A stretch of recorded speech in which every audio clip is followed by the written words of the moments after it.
Hello guys, उम्मीद करता हूँ आप सब खैरियत से होंगे। मूवी की शुरुआत में हम वॉन को देखते हैं जो स्कूल खत्म होने के बाद अपनी मोम का इंतजार कर रही थी, लेकिन उसकी मोम किसी कारण से नहीं आ पाती, इसलिए वो अकेले घर जाने लगी। रात के करीबन 10:30 बजे का समय था। सड़कें सुनसान पड़ी थी और बारिश भी हो रही थी। तभी वॉन के साइड पे एक कार आकर रुकी और वॉन भी उसमें बिना सोचे समझे बैठ गई। वो भी इसलिए कार चलाने वाला उसकी बिल्डिंग में रहता था, यानी उसका पड़ोसी था। उसके बाद जो हुआ वो बड़ा ही शॉकिंग था। जब वॉन अपने घर पहुंची, वो कीचड़ से सनी हुई थी, साथ ही बहुत डरी और सहमी हुई थी। लेकिन हैरानी की बात ये थी कि वॉन के घर आने से उसकी मोम भी बहुत डरी हुई थी, यहाँ तक कि वो डर से कांपने लगी। ऐसा इसलिए क्योंकि उसकी बेटी मर चुकी है, लेकिन फिर भी वो हर रात 10 बजे अपने घर आती है। असल में उस दिन स्कूल से लौटने के बाद उसके पड़ोसी ने वॉन को अपने घर लेकर जाकर मार दिया था और उसे टुकड़े टुकड़े कर कर एक बैग में भरकर फेंक दिया। जब किम नाम के आदमी ने इस बैग को न्यूज में देखा, वो इस बैग को पहचान गया। ये तो मेरी दुकान का बैग है। 10 दिन पहले सियोंग नाम का आदमी इस बैग को खरीद कर लेके गया था। फिर हम जॉन को देखते हैं जो पिज्जा डिलीवरी का काम करता है। आज वो इस किलर के घर पिज्जा डिलीवर करने जा रहा है, क्योंकि वो किलर अपने शिकार को मारने से पहले पिज्जा खाता है। यहाँ योन उससे कहता है,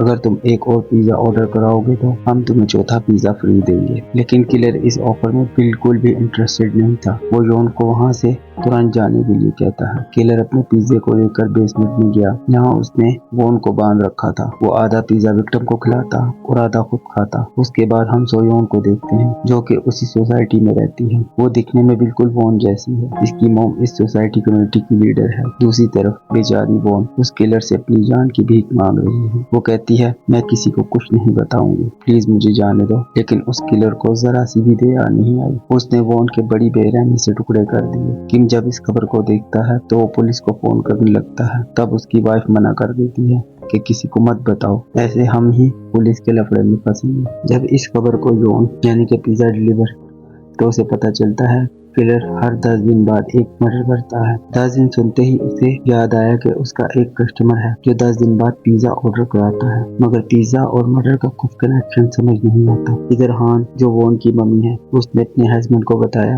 कि वॉन हर रात 10 बजे घर आती है, इसलिए मुझे बहुत डर लगता है। इसके हस्बैंड को ये सब बातें बकवास लगती हैं, लेकिन फिर भी वो उससे कहता है, तुम अपनी बेटी से कैसे डर सकती हो? शायद इसलिए तुमने उसे अपनी बेटी माना ही नहीं। असल में हान वॉन की सगी मां नहीं थी, फिर भी उसने वॉन के लिए अपने प्यार को कभी कम नहीं होने दिया। इसके बाद सोही जो कि सोयोन की मम्मी है, वो वहाँ के गार्ड वांग से आकर कहती है कि हमारी सोसाइटी को फूड वेस्ट ना करने की वार्निंग मिली है, इसलिए तुम ध्यान रखना कि कोई भी खाने को कूड़े में ना फेंके। इसके बाद हम कहानी के हीरो डॉनली को देखते हैं, जो इस सोसाइटी में रहता है। वो लोगों को लोन देने का काम करता है।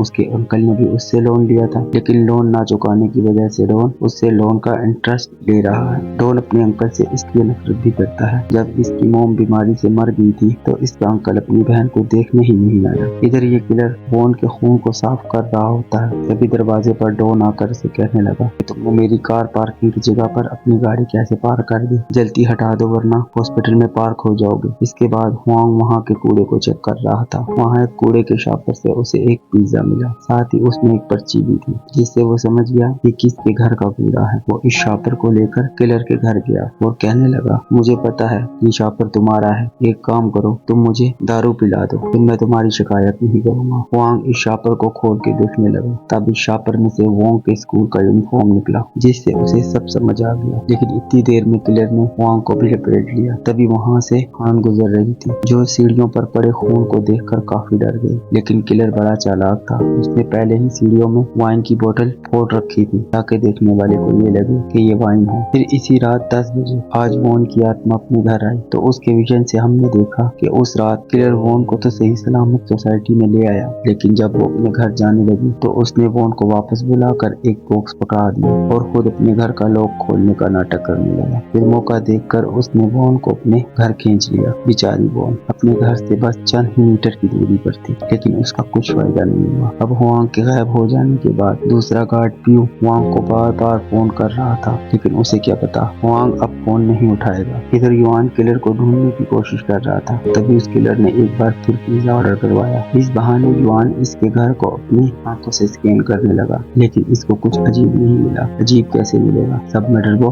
बेसमेंट में जो करता है। खैर, इसके बाद हुआंग की बॉडी की कई टुकड़े किए और एक बैग खरीदने के लिए उसी दुकान पर गया। वहाँ उसे किम देखकर पहचान लिया। ये तो वही आदमी है जिसने लाल बैग खरीदा था, इसलिए वो थोड़ा घबरा गया।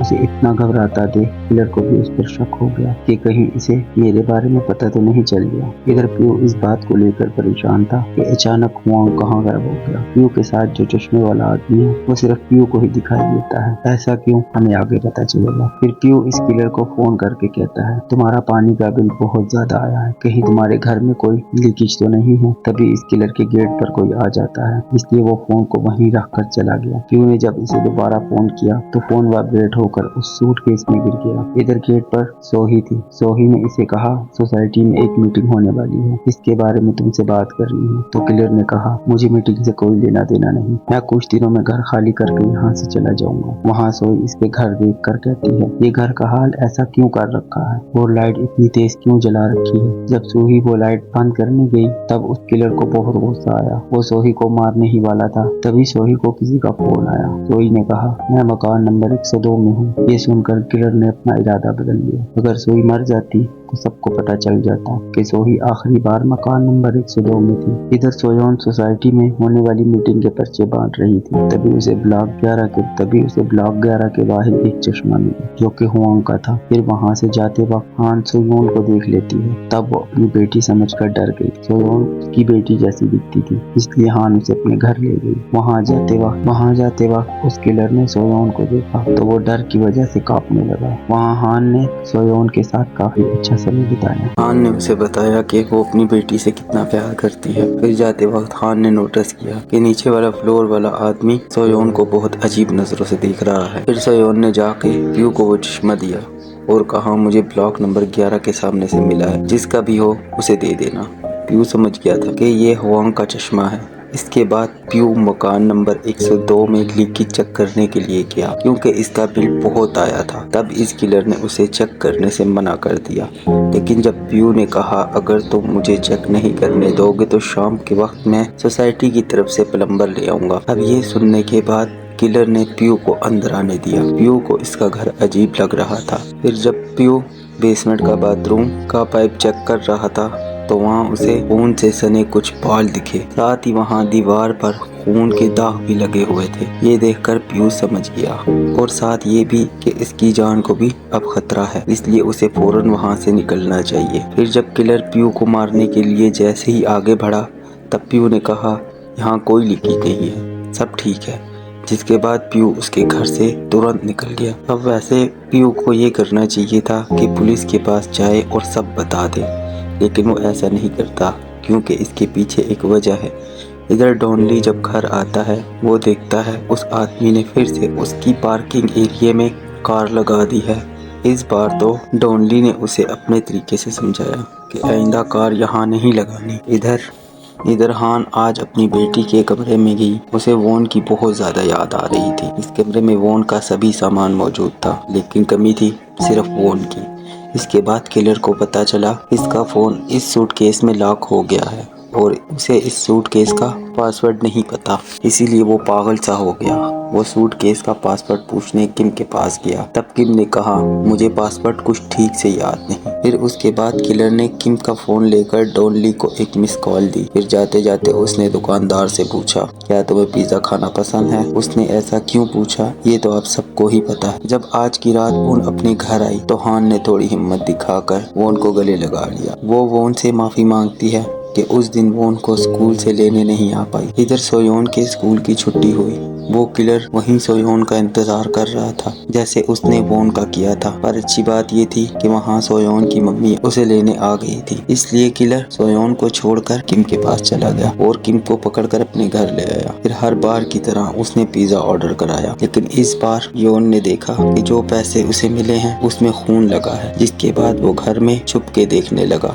वहाँ किलर उसे देखने ही वाला था कि तभी वहाँ पीयू आ गया और उसने टॉर्च मारकर किलर का ध्यान भटका दिया। तब जॉन ने पीयू को बताया कि जो पैसे उस आदमी ने दिए हैं उस पर खून लगा हुआ है, इसके बारे में हमें पुलिस को बताना चाहिए। तब पीयू कहता है हो सकता है इसके हाथ में चोट लगी हो।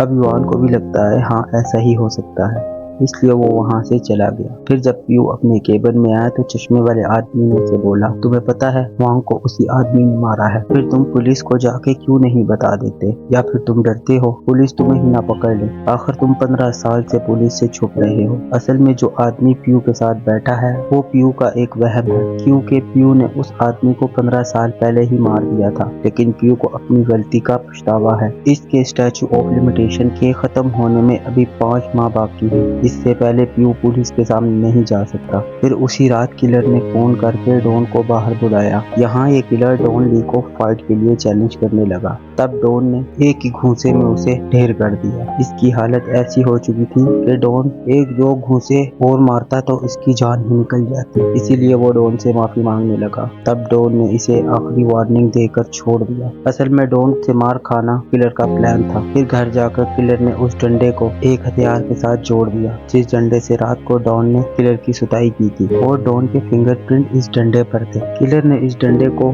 वांग के टुकड़ों वाले बैग में रख दिया। फिर अगले दिन सोयोन को स्कूल के लिए बहुत देर हो जाती है, इसलिए वो बहुत जल्दी में थी। इसी जल्दबाजी के चक्कर में वो अपना फोन ले जाना भूल गई। घर के बाहर वो किलर सोयोन का इंतजार कर रहा था। तब वहाँ हान ने देखा कि ये आदमी हमेशा से सोयोन को घूरता ही रहता है, जिससे वो समझ गई कुछ तो गलत है। वहाँ किलर को पीयू ने भी देख लिया था, इसीलिए वो सोयोन को कहता है कि कुछ भी हो जाए तुम रात को अकेले घर ना आना, जिस पर सोयोन कहती है चिंता मत करो मेरी मोम मुझे लेने आती है। इसके बाद वो किलर सोयोन के पीछे चला गया और किलर ने सोयोन में वॉन की झलक देखी, जिससे वो बहुत घबरा गया। इधर पीयू सोसाइटी छोड़कर हमेशा के लिए जा रहा था, क्योंकि वो उस किलर को पकड़वा नहीं सकता था। तब वो आदमी पीयू से बोला, वो किलर सोयोन के पीछे गया है, तुम्हें सोयोन को बचाना चाहिए, वो बिल्कुल तुम्हारी बेटी जैसी है।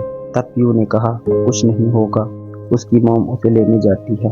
तब उस आदमी ने कहा अगर उसकी मोम किसी कारण वहां नहीं पहुंच पाई तो फिर क्या होगा, उसकी बात तो सही है, शुरू में हमने देखा वॉन के साथ भी ऐसा ही हुआ था। सोयोन की मोम हमेशा ही उसे स्कूल से लेने जाती थी। ये बात किलर को भी पता है, इसलिए वो आज सोही को फोन करके कहता है अब क्योंकि मैं घर खाली करके जा रहा हूँ, इसलिए मैं तुम्हारी इस मीटिंग में आ जाऊंगा जिसके बारे में तुमने बताया था, इसलिए मीटिंग को आज ही रख लो। किलर ने ऐसा इसलिए किया कि सोही मीटिंग में बिजी हो जाए। इधर हम देखते हैं डॉन को पुलिस ने पकड़ लिया, क्योंकि वो दुकानदार किम कई दिनों से गायब है। पुलिस को शक है डॉन ने उसे गायब किया है, क्योंकि आखिरी बार डॉन के फोन से किम को कॉल की गई थी। यहाँ डॉन अपनी सफाई में कहता है पिछले 10 दिनों से मैं अपने अंकल के साथ था। तब उसके अंकल को बुलाया गया। डॉन को लग रहा था उसका अंकल उसके खिलाफ गवाही देगा, क्योंकि डॉन ने अपने अंकल को मारा जो था, लेकिन इसका अंकल कहता है डॉन सही बोल रहा है, वो मेरे साथ ही था। इस बीच पुलिस को वो बैग मिल गया जिसमें हुआंग के बॉडी के टुकड़े थे, साथ में डॉन के फिंगरप्रिंट वाला हथियार भी। इसलिए डॉन की मुसीबतें अब बढ़ने वाली थी। तब उसे याद आया यह डंडा। इधर किम जो कि कुर्सी के साथ बंधा हुआ था, उसने जैसे तैसे करके उस सूटकेस को खोल लिया, साथ ही दीवार में टकरे मार मार के उसने खुद को भी छुड़वा लिया और सूटकेस में पड़े मोबाइल से आखिरी डायल किए हुए नंबर पर हेल्प मी का मैसेज कर दिया, जो कि युआन के पास पहुंचा। अब उस आदमी के फोन से मैसेज आने पर युआन का शक यकीन में बदल गया, इसलिए वो तुरंत इस किलर के घर जाने के लिए निकल गया।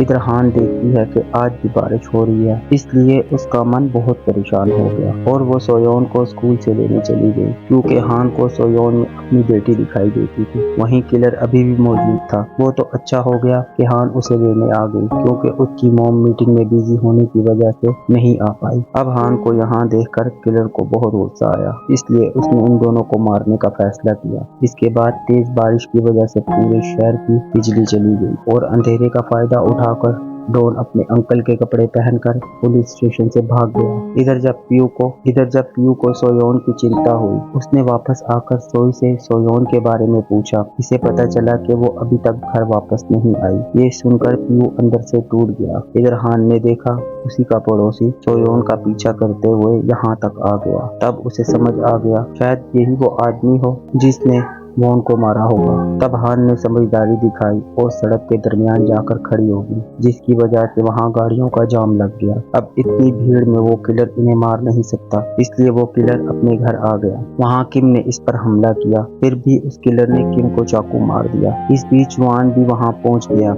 इसने देखा प्यू उस किलर को मारने जा रहा है, जिसके बाद युआन फ्री पिज्जा देने के बहाने उस किलर के घर गया और मौका देखकर प्यू ने उस पर हमला कर दिया। इसी बीच वहाँ डॉन की भी एंट्री हो गई। डॉन ने देखा वहाँ किम भी मौजूद है, वो बहुत घायल है। तब डॉन ने उस किलर को बहुत मारा। वहाँ प्यू ने उस किलर से पूछा, उसने सोयोन को मार दिया? तो किलर कहने लगा, मुझे खुद नहीं पता मैंने उसे मार दिया या जिंदा है। फिर प्यू ने वहाँ देखा सोयोन की डेड बॉडी पड़ी है, जो देखकर प्यू ने अपना आपा खो दिया और पास ही पड़े एक भारी हथियार किलर का सर फोड़ दिया, जिससे इसकी मौके पर ही मौत हो गई। किलर के मरने के बाद प्यू ने देखा सोयोन जिंदा हो गई। दरअसल ये इसके मन का वहम था कि सोयोन मर गई है। फिर इसके बाद किम को हॉस्पिटल ले जाया गया। वहाँ सोई डॉन को पकड़कर पूछने लगी, बता मेरी बेटी कहाँ है, तूने इसके साथ क्या किया? तभी हान वहाँ सोयोन को लेकर आ गई, जिसके बाद सब ठीक हो गया। यो भी अब इस सोसाइटी को हमेशा के लिए छोड़कर चला गया। फिर हम देखते हैं किम के पास जो कोई भी बैग खरीदने आता है वो उसका पैन कार्ड, आधार कार्ड सब कुछ मांगता है। वहाँ उसने अपनी वाइफ को बताया कि एक बात मुझे समझ नहीं आ रही कि उस किलर ने मुझे इतने दिनों तक जिंदा क्यों रखा,